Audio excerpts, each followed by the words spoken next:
Hello, everybody. Um, just give it about 5 more minutes here. Hope everybody is doing okay on this Saturday afternoon. Uh, Regardless of who is on here, I will continue to have these town hall meetings to make sure that if you have a question or a comment, you can post it here and I'll make sure I go back in and answer your questions and address your concerns. I understand a whole lot is going on today, so I kind of expect whatever happens, it is what it is. Good afternoon. Thank you so much for tuning in. Hopefully, this would be as informative as it can possibly be, while staying true to the issues. So let's just throw a couple of disclaimers out here. Won't be. This is not a place to bash other candidates. This is not about that. This is about the issues that are going on in the city of Birmingham. That's what we're talking about. We're not talking about the basic stuff that has already been done, the different entertainment ventures that's going on, the neighborhood cleanups. We're not going to be talking about that. I'm here to talk about a real vision for the city of Birmingham. That's what I'm talking about. So in case you guys don't know me, I'm Keith Williams, a proud resident of the Titusville community in Birmingham. My family has been in Titusville for over 40 years, and I am a candidate for Birmingham City Council District 6. That seat is being currently held by Crystal Smitherman. So, and first I just want to say a happy Saturday to everyone. And so I want to talk to you first about why I am running. And as you can see in the background, this is one of my signs in the background. You may not be able to see it because I'm basically in the way. But I want to let everyone know why I am running. So prior to me officially announcing that I'm running, and I received a vision of Birmingham being nestled in a valley of dry bones.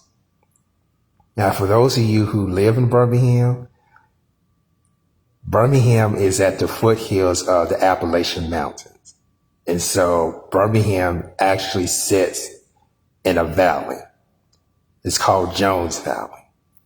So in this vision, I imagine Birmingham being nestled in a valley of dry bones. And so what these dry bones represent, it represents people being frustrated. It represents people not being heard. It represents a lot of unfulfilled promises. It represents people being burned out because they feel that no one is here to represent them. It represents things that's supposed to be done. They are not being done. It represents the time and the effort people have been calling the city and say, hey, we need this done and we need that done, and it's not being done. So that is what those dry bones represent. And so I am running because I want to breathe life into Birmingham's future. And why do I want to do that? Because if you look at the history of the city of Birmingham, it has not only a rich civil rights history, but it also has a rich history of resilience and pride that you cannot find anywhere in the city of Birmingham. Birmingham went through some tough times, especially like in the 70s, 80s, and probably the 90s.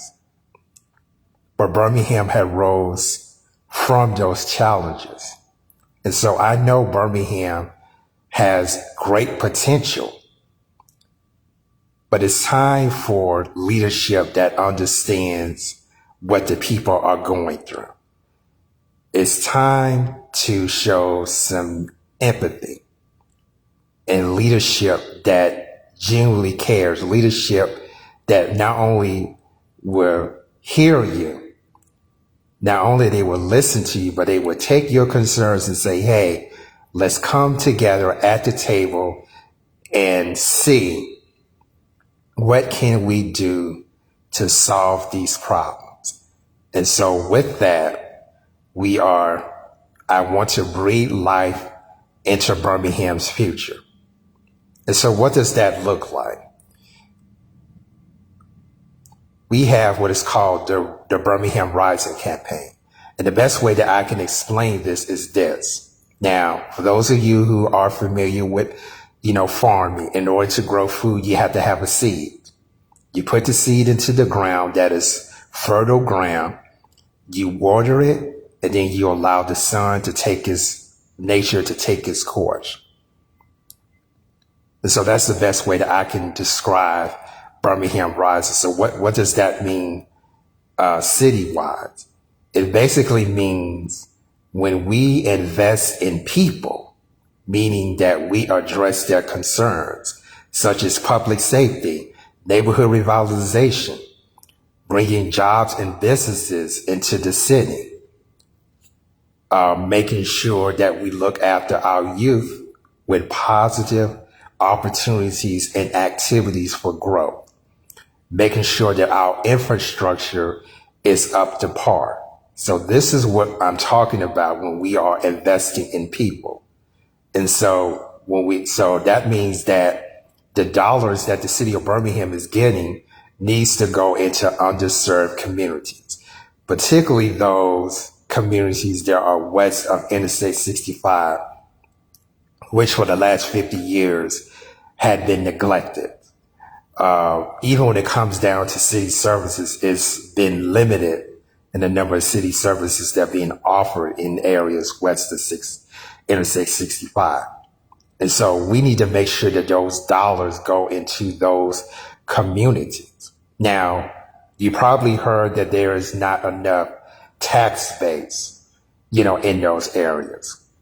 But the thing is that more than half of the people of the city of Birmingham live west of Interstate 65.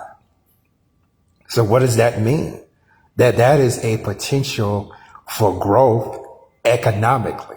We're not tapping into the diamond in the rough, which is on the west side, because that is where the majority of the people live.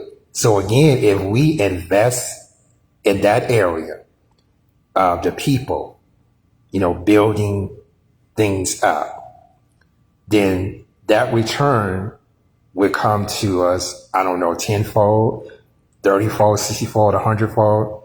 Because when there's businesses in your community, people are going to patronize it.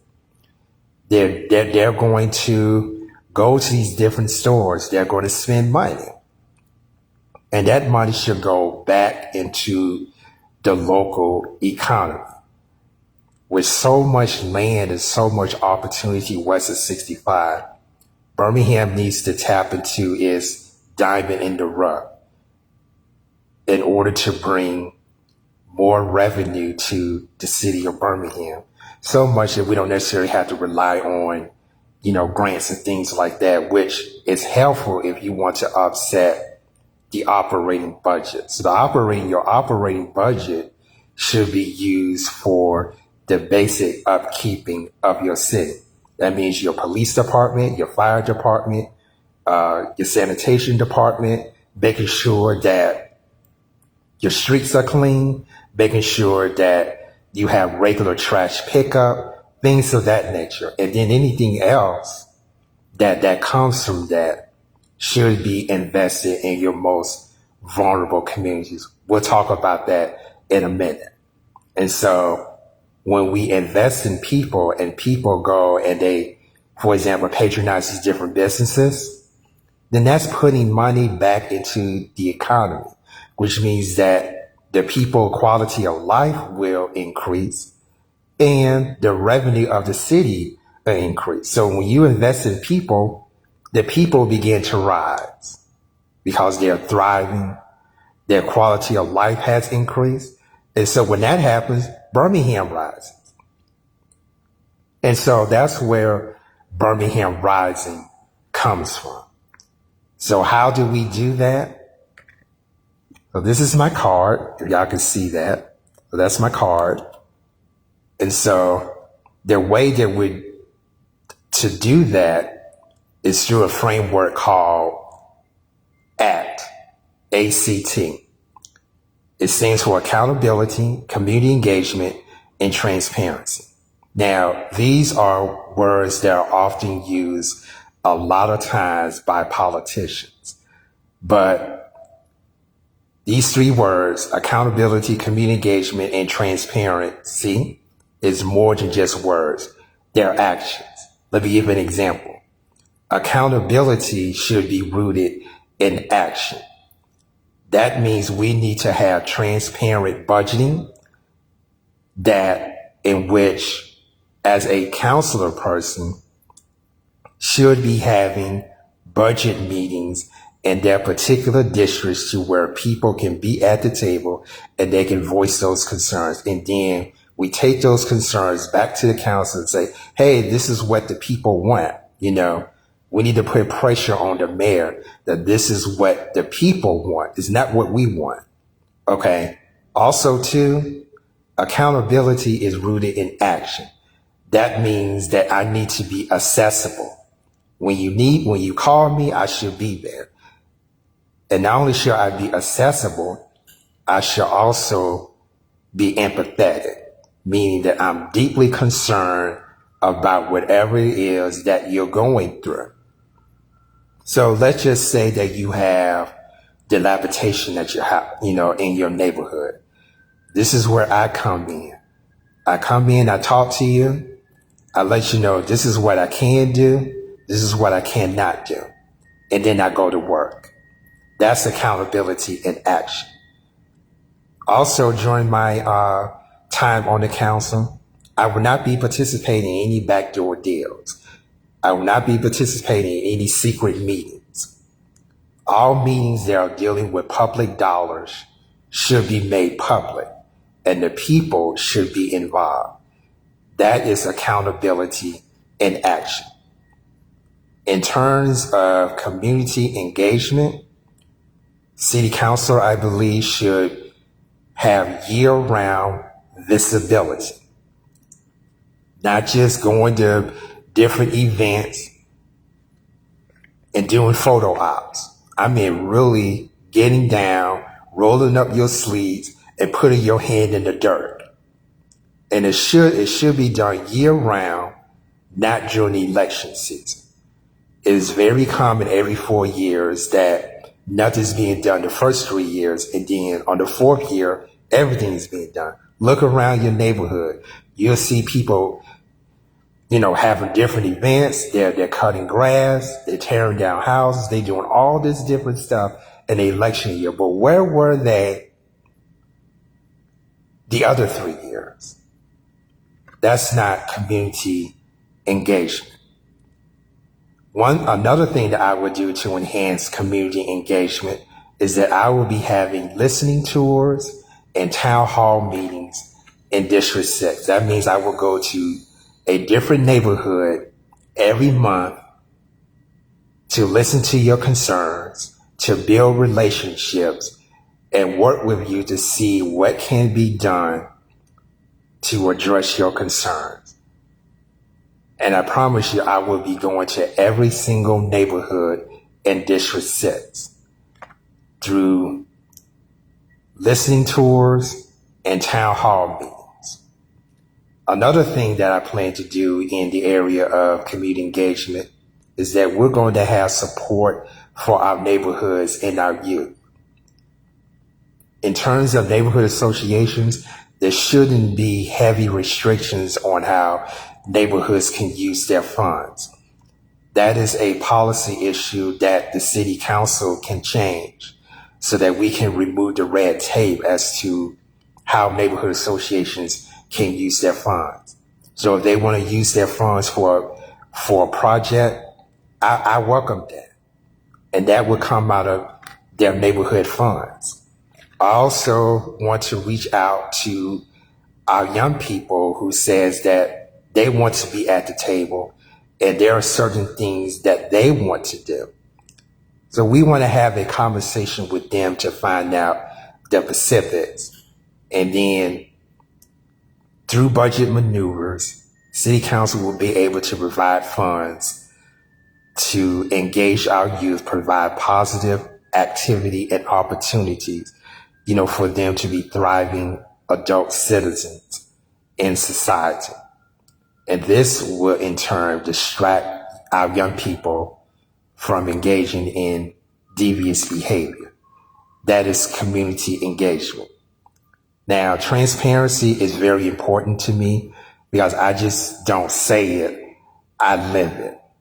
Now, transparency involving letting people know what is going on in the city of Birmingham. Like, for example, there was an article just came out, AO.com, that says that the city of Birmingham has amended their federal lawsuit and they're on grounds of discrimination. And so they added some more names to the lawsuit for the defendants. So we have Governor Ivey, Lieutenant Governor Will Ainsworth, and the Attorney General, among other names.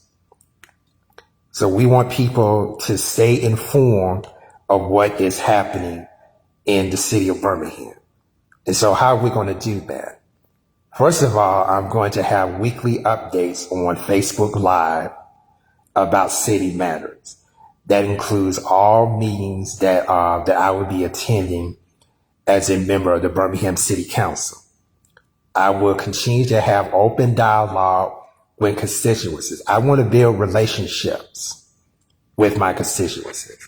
Doesn't necessarily have to be about, politics or the issues of the day. I just want to get to know the people in my district. Because we are in this together. This is a village and we need to be looking out for one another. And finally, there will be public record and policy clarity. If I feel that is something, for example, on the agenda that needs clarity, I would make sure that the people of Birmingham get that clarity. Even if I have to go on your doorstep, knock on the door, say, hey, I think you need to, hear this. This is something very important. Also, what I plan to do in terms of transparency is that in my district, I plan to have what is called a District 6 accountability, council. I mean, that may not be the name that I've chosen, but I'm just saying this will consist of all neighborhood officers in District 6. Your neighborhood officers are your first line of defense, and they would be there as my liaison between the council office and the neighborhood associations. We would meet once a month to discuss what's going on in the district and the city of Birmingham that may or may not affect that district. And then they will come and say, these are the concerns for the neighborhood. And so we will all work together to come up with a plan on how to deal with various issues in the district. And then I can go back in the city hall and say, hey, this is what the people want. This is what the people need.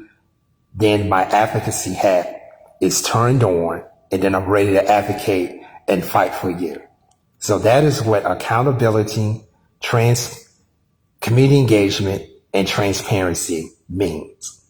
Accountability that's rooted in action, community engagement that involves people being at the table, and transparency that informs, engages, and brings hope.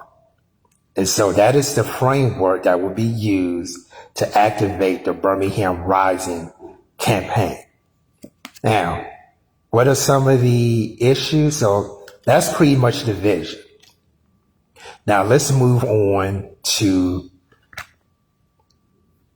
the issues. So what are the four? So I'm concentrating on four different issues. The first one and the most important one is public safety. Now, when we talk about public safety, everybody assumes that public safety is policing. Well, public safety is more than just policing. Why do you say that? Okay, let's look at that. Now, if you're familiar with the budget, under public safety, there are three things that fall under public safety as far as the Birmingham budget is concerned. Number one is police. Number two is fire. And number three is public works. That's your street, your sanitation, stormwater,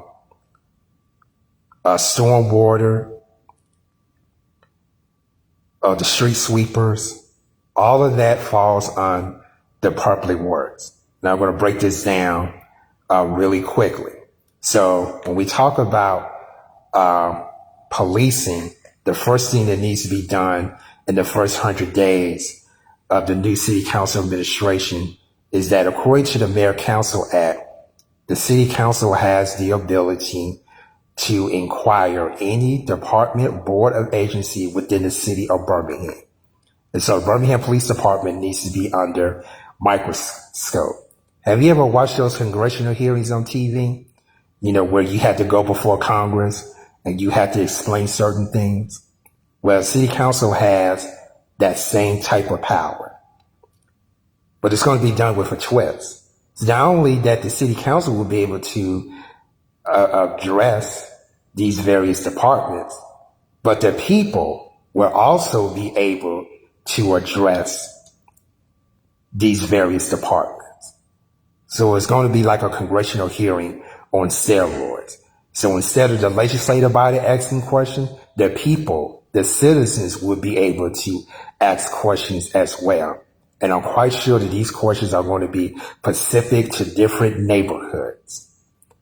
And so that's what that type of hearing would look like under my administration. Secondly, we need to look at a new way of policing, because I firmly believe that there should be a balance between being reactive and being responsive. So what does that look like? First of all, there are modern techniques of policing that exist. One of them is called the Cure Violence model. You can go to cureviolence.org for more information on that. What the Cure Violence model suggests is that crime can be interrupted or intervened. This is where you have trained professionals who are paid, by the way, to go in and deal with the intervention and the interruption of crime using modern social, economic, and psychological techniques. This also will involve various social economic entities such as mental health, economic stability, education. So all of this will roll up together. Now, if the city would not have a conversation about that, I'm willing to do a pilot program in District 6 to show the city how this will work. And if it's successful, then I would recommend that the program be citywide. Now, there are several things that are involved with this. Number one, intelligence policing. Take the Real-Time Crime Center, for example. Your Real-Time Crime Center should be the hub of intelligence policing. It talks about the who, what, when, how, and why crime exists. especially in specific areas, using scientific research and statistics. With this information, manpower and resources should be used appropriately in high crime areas. And I'm not talking about roadblocks. I'm not talking about checkpoints. I'm not talking about concrete barriers like the one in Eastlake. Not talking about that. I'm talking about bringing real resources. They are socially based. They are economically based. They are mental health based. We have to address the root cause of crime, which is multi-layered. And we should take each one of these layers one by one and address it one by one until all the layers disappear. So that's what intelligent policing does. Now, what about your neighborhood watch program or your police athletic teams? Those are examples of what community policing is. It means that the citizens are indirectly involved with policing their own neighborhoods, particularly, smaller things. If things get out of hand, you have two lines of defense. You have your social workers, your mental health professionals, your grassroots organizations that can come in and say, okay, this person may, need food, or this person may need their utilities being paid, just to give an example. Or they may need some counseling or therapy. That should be your first line of defense. And when things get really out of hand, that's when you call the police. But everybody should be working hand in hand. That's community and policing. And then finally, you have what is called problem-solving policing. It is what it is. You find out what the problem is, and you do your research, and you come up with a plan, on solving. An example of that would be like a citizens police, a citizen police coalition or task force or commission, to where they can go in and they can evaluate the policing side of public safety, and that they will have the power to investigate. That includes police misconduct, police operations that is led by citizens. This is what a real accountability of policing is. And so that is the problem-solving piece. Now, let's talk about the other side of public safety.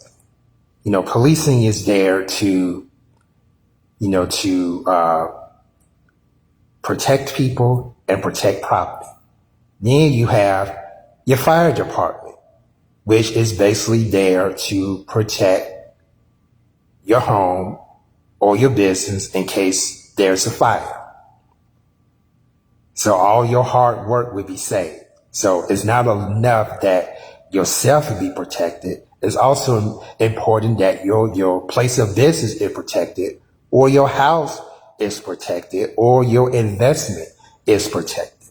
And then there's public works. Why is public works part of public safety? Because you want to make sure that you're driving on roads where your car doesn't get tore up and you got to go to the shop and make extensive repairs to your vehicle. That's public safety. So you're protecting your car, which is an investment. You're protecting your van, which is an investment. You also want to make sure that you have proper infrastructure so that you are safe riding on these roads and not be involved in an accident as part of public safety.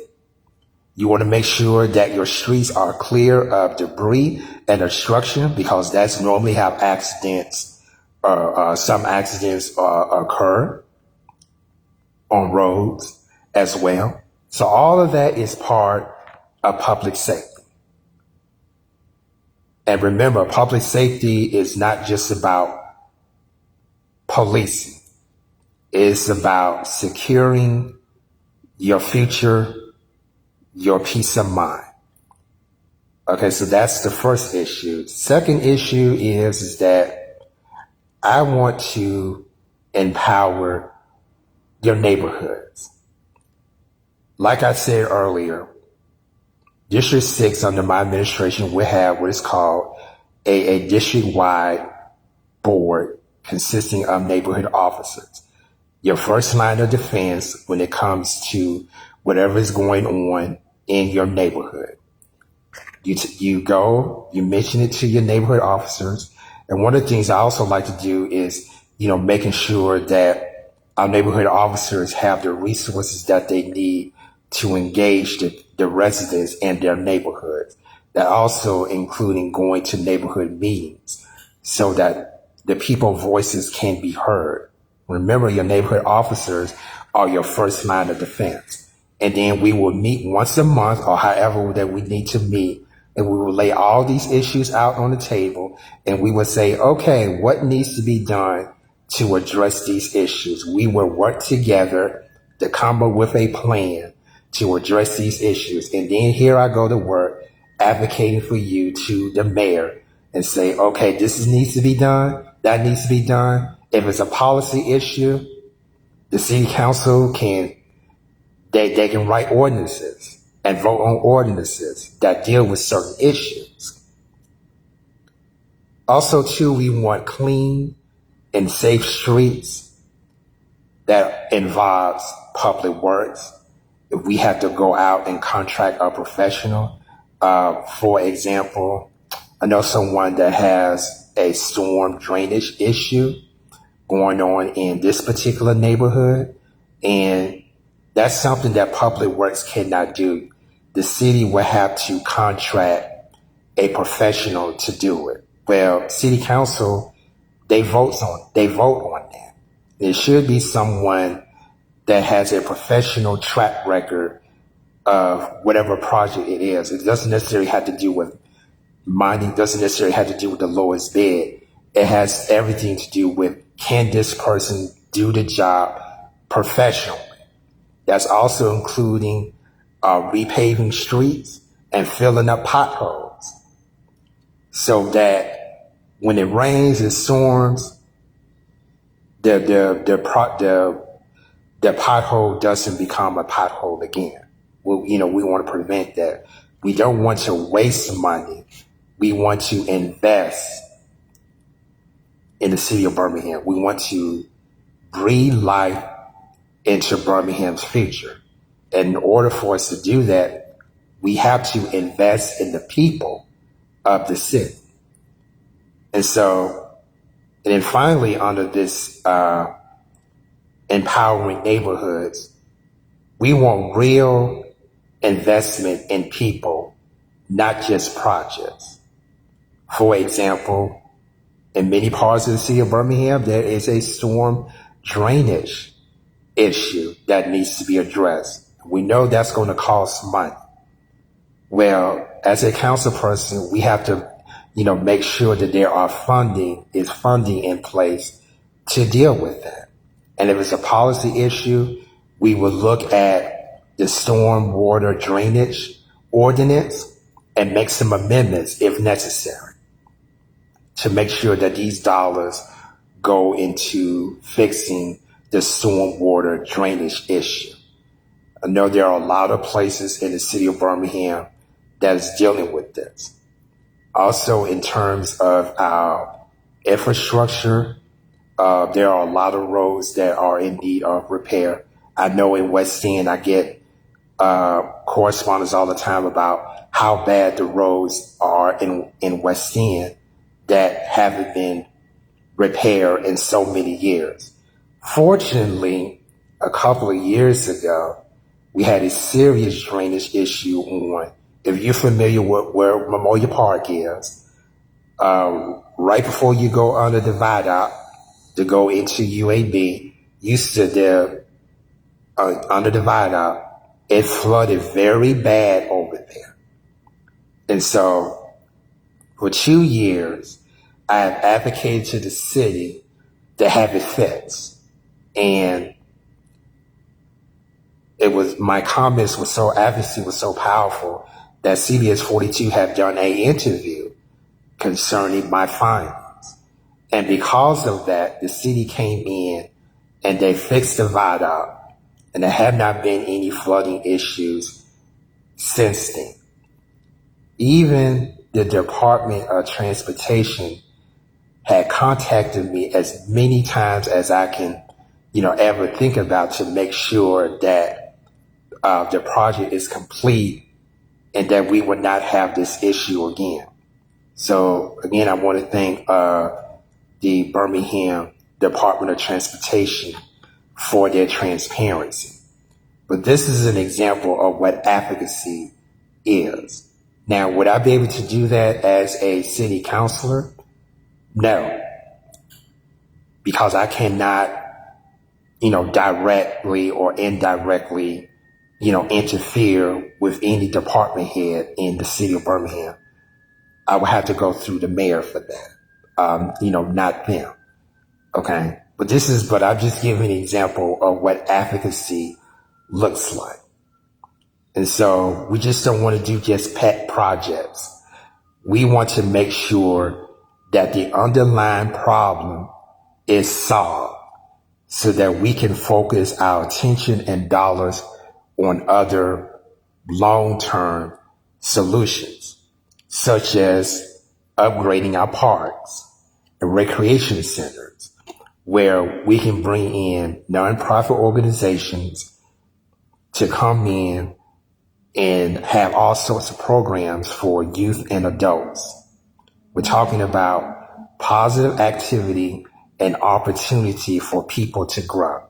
And your parks and rec centers can be a great way to bring in programs and resources so people would not have to travel too far to attain resources, and as well as information as well. So, and this is one of the reasons why I support the upkeeping and the upgrading of our parks and rec centers. We want to make sure that all of our pools, are open. And if it's a dollar issue, City of Birmingham can get money for that if need be. So we have to be intentional about investing in our neighborhoods.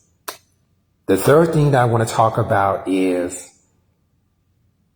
I want to talk about what it means to be a real representative. First of all, I'm not a celebrity. I'm not a politician. I don't have a big name. I don't have a huge status. I don't have a lot of money. But what I bring to you is old-fashioned representation. That means I am a public servant. I don't like using the word servant leadership because I don't consider myself to be a leader. I consider myself to be a servant. So why do I consider myself to be a servant? Because you elected me. I'm here to serve you. I work for you. You do not work for me. Which means that if you elected me, that means you hired me because you feel that I'm the best person to do the job. Which means that City of Birmingham, you are my employer. And if there's something that I'm saying or doing that's not right, you have an opportunity to hold me accountable. And in 4 years, it continues. You can go to that ballot box and you can give me a pink slip and say, Keith Williams, you are fired. You, the people of Birmingham, are my employer. I work for you. You do not work for me. I want to focus on service, not going to different events to take pictures. For those of you who know me, you know my record of service. I try to avoid the press and like to play. For those of you who know me, in other words, I try to hide under caves when it comes to the press. But sometimes they find me. And In the interest of transparency, I don't mind providing information to people, letting people know what's going on. But that's not, but I try to avoid that at all times. Why? Because I'm a servant. I am working for you. This is what real representation looks like. I'm ready, been ready, and will continue to get my hands dirty, meeting you where you are and say, hey, how are we going to solve the problems of the city? And then finally, under this, we want to elevate not only the grassroots voices, but we also want to elevate the voices of the people. Now, I hear all the time, we got to organize, we got to organize. Of course, we need to organize, but organize based on what? You got to have the right information. You got to have the updated information. You got to have accurate information. If you don't have a leg to stand on. What am I fighting for? You're not telling me nothing. Just like, for example, do you know what's going on with the Birmingham Waterworks Board since it was taken over on May 6th? Does anybody tell you what's going on with that? I just gave you an example. I said that, for example, the city has amended their lawsuit and they added more defendants, and it's on the grounds of discrimination. They're saying that they're taking away the voices of the people of Birmingham, Jefferson County. That is where the majority of the customers come from. Y'all excuse the background noise.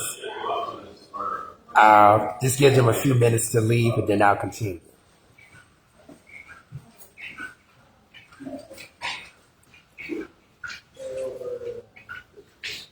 Keep in mind, I'm at the lobby in my office, so there's a lot of people here. So I do apologize for that. Okay, so that's basically what's going on with the Waterworks Board. They did have a hearing, I think, back on May 15th. I don't have anything on that. So just trying to give an example of, what it means to be updated on the issues so that we're ready to fight. We're armed with information. So I'm just giving an example of what that looks like. And so that falls under real representation. It's about showing up, not for a photo op, but rolling up your sleeves and getting your hands in the dirt. I remember when being a support manager at Walmart, a lot of times the managers would, hang out in the office. But me, no, I was out there where the workers are. I was stocking shelves. I was cleaning floors. I was making sure that the store is prepared for the next day. And you know what? The workers, the stockers, the sales associates, all of them, they gave me mad respect. Why? Because I wasn't sitting up in the office telling people what to do. I was out there working with them, getting my hands dirty, even having frostbite from putting frozen foods in the freezer. Yes, I've done that. And so people that was working under me, they respected me more because they said that I'm working just like them.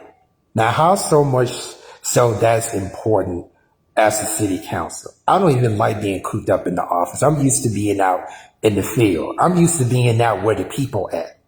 I'm used to getting my hands dirty.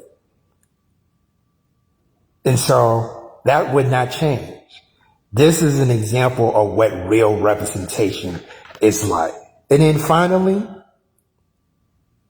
I'll be continually fighting for you.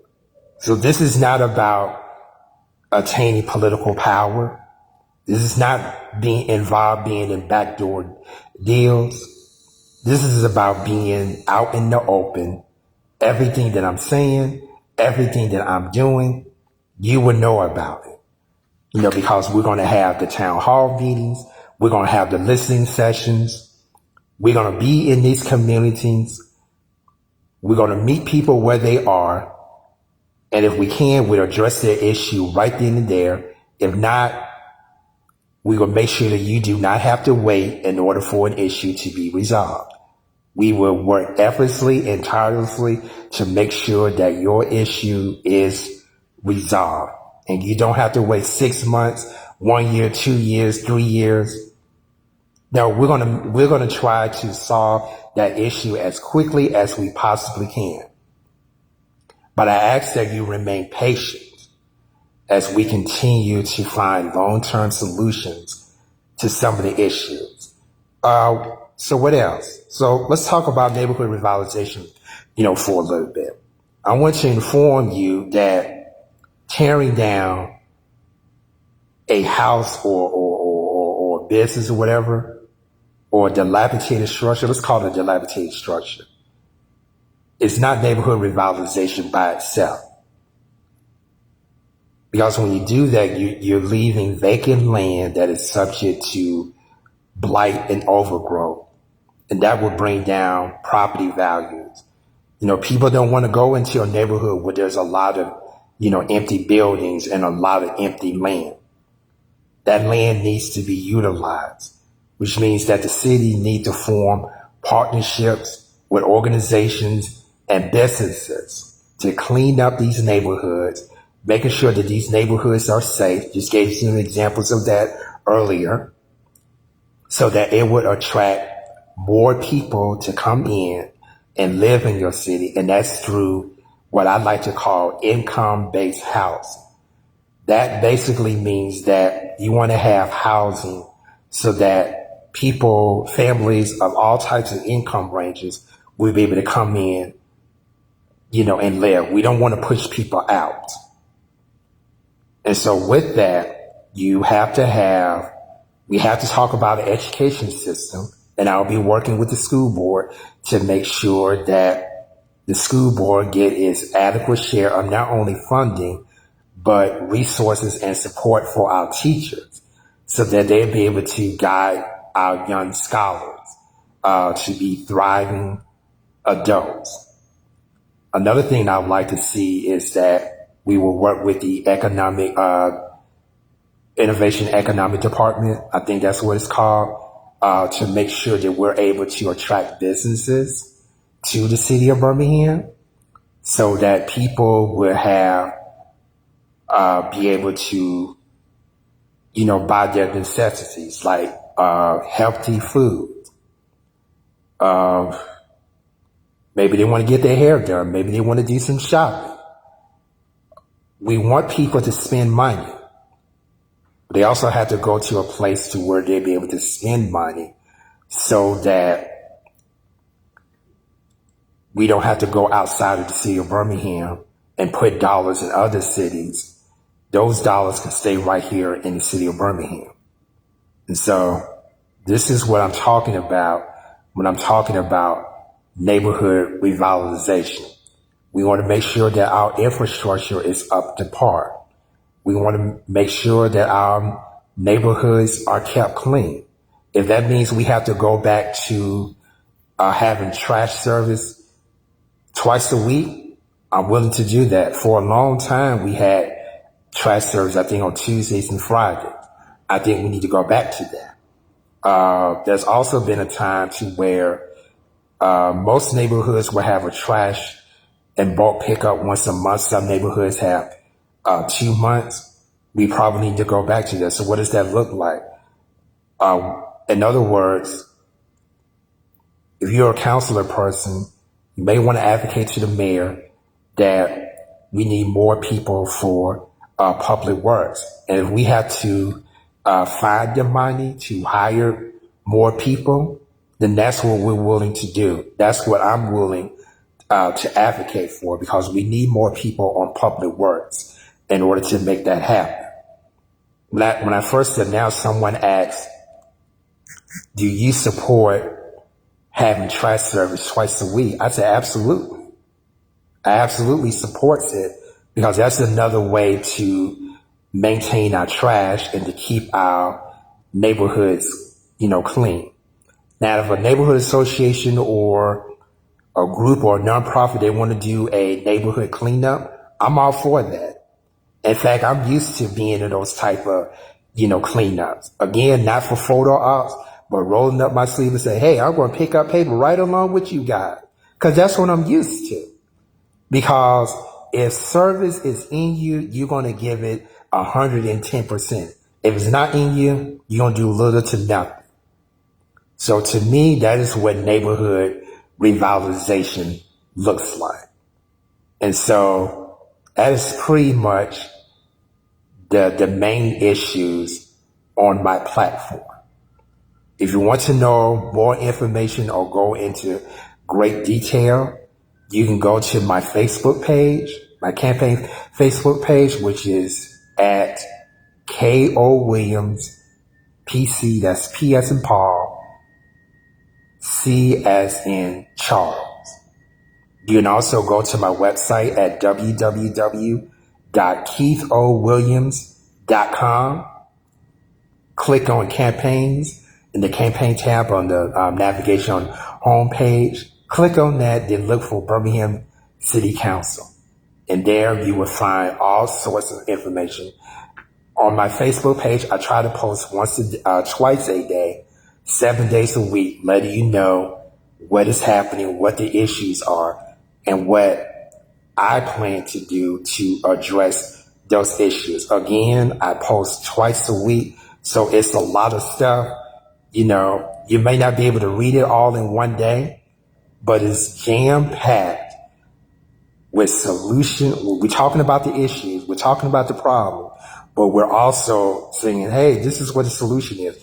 This is what I plan to do as a city council person. So, for example, what about this budget? Now, we know that due to the changes in the Mayor Council Act, the city council cannot make changes unless the mayor approves it. And so we know that that's been a tough road to go by. We know that a lot of people have come to these town hall meetings and budget hearings to say, can you put this in the budget? Can you put that in the budget? But if we're not listening to what the people have to say and we vote the budget as is, then to me, it is not a people-centered budget.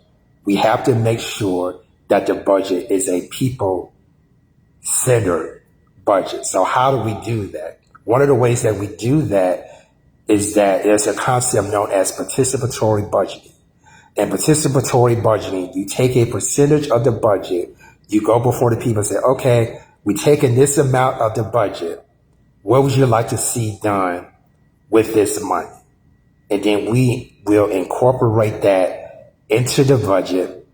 And if it's a people-centered budget, I would vote for that. But I would not vote for a budget that is not people-centered. Just letting you know that right now.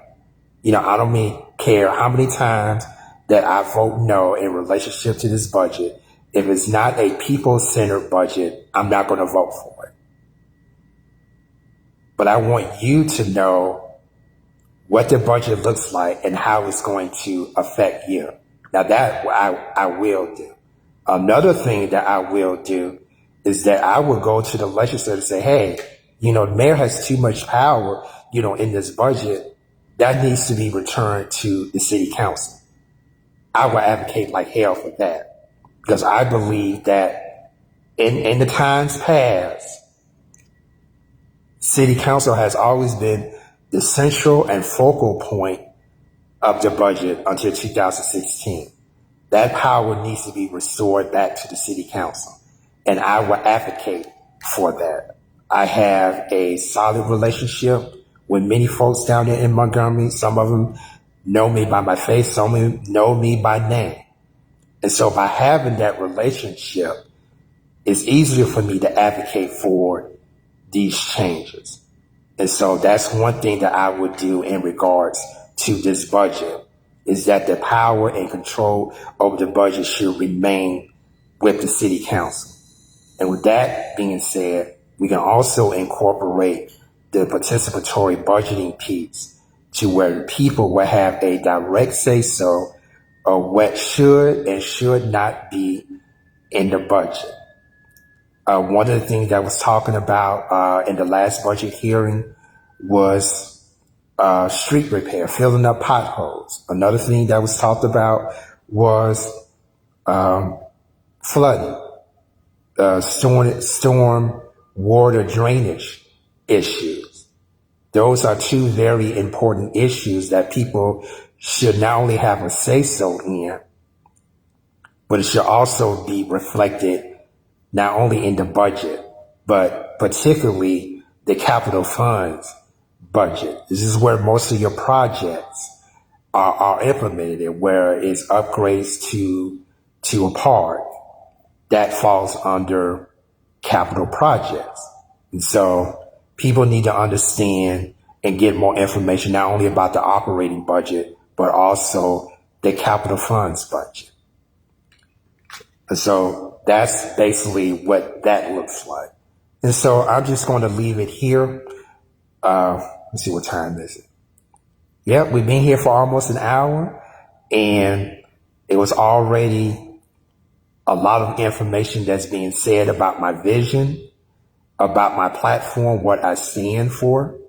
And so I hope that for those of you who are tuning in, I just want to thank you. I don't know if you have any questions that you may have. If so, you can put them down here in the chat, and I'll be very happy to address those. If you don't have any questions right now, but you have questions later, go back to this feed and put it in, and I will do my best this weekend to address your questions and your concerns, because I want this to be about you, the people.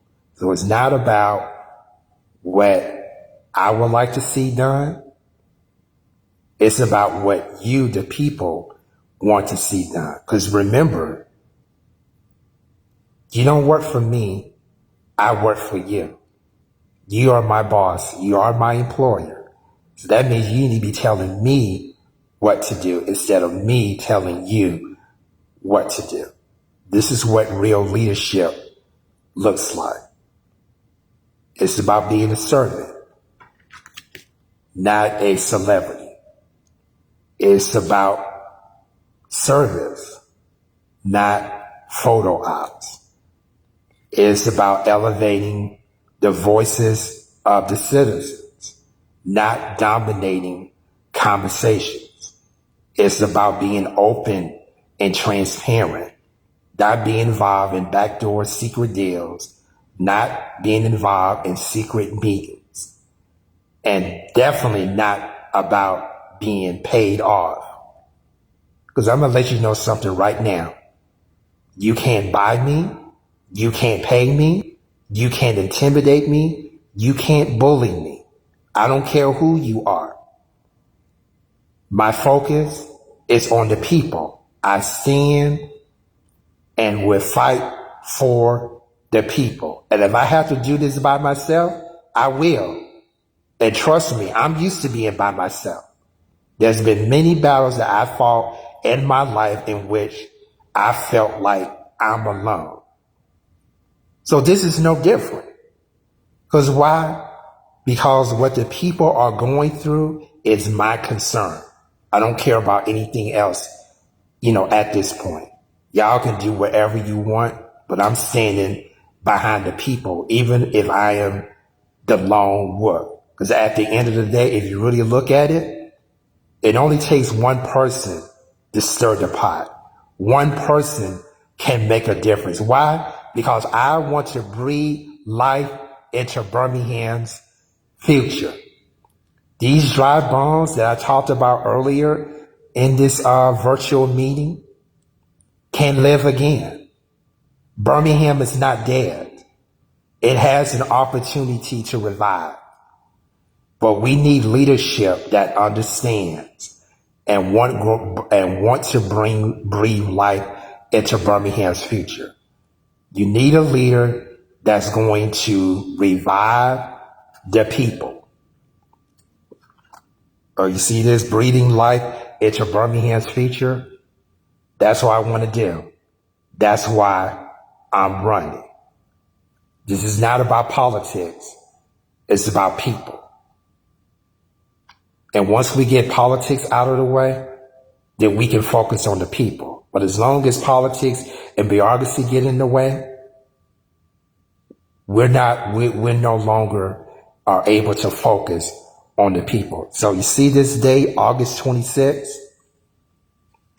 I want you to get off the couch, go to your polls, and vote for Keith O. Williams, your next city councilor for District 6. Because I'm not here just about being talking. I'm here to act. ACT. Accountability that brings action. Community engagement that brings people together for a common ground. That's the only way that unity can happen. And transparency that informs, engage, and brings hope. So I hope I have done that for you today. Again, if you have any questions or concerns, please make your comments known in the chat, and I will do my best to make sure that your questions are answered and your concerns are met. I appreciate everyone tuning in on today. I hope that you now understand the whole 411 on why I'm running, my vision, and my platform. I encourage you to stay updated on Facebook at K.O. Williams PC, that's P as in Paul, C as in Charles, to continue to get updates on the issues and my solutions. And go to keithowilliams.com to learn more about my vision and my platform. And also, too, if you want to contribute financially, there's an Act Blue page on there as well as Cash App. I will post that on this feed once we're done here. And just to remind you that on this coming Thursday, July 12th, I will have an in-person meet and greet at the Four Seasons, 719 Graymont Avenue, starting at 6 p.m. Come out and hear more about me, my vision, my platform, and what we plan to do. We love to see your face in the place.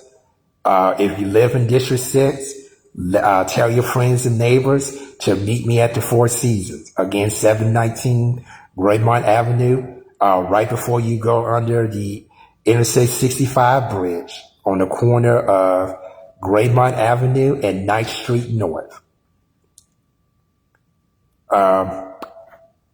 Just show your face, and most importantly, bring your purse and bring your wallet, because I do need donations.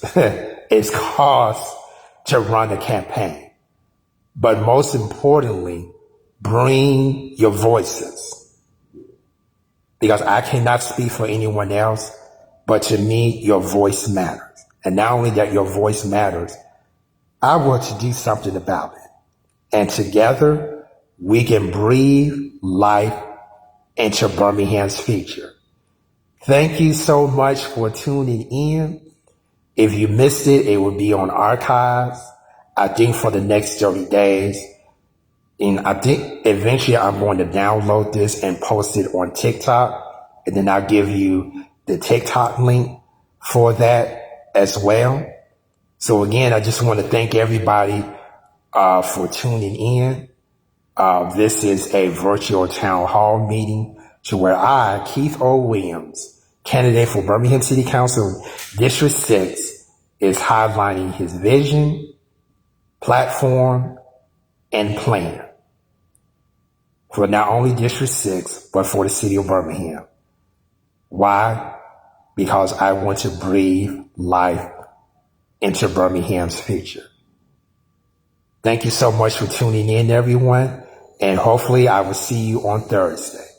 But until then, if you have any questions or comments, you can post them here.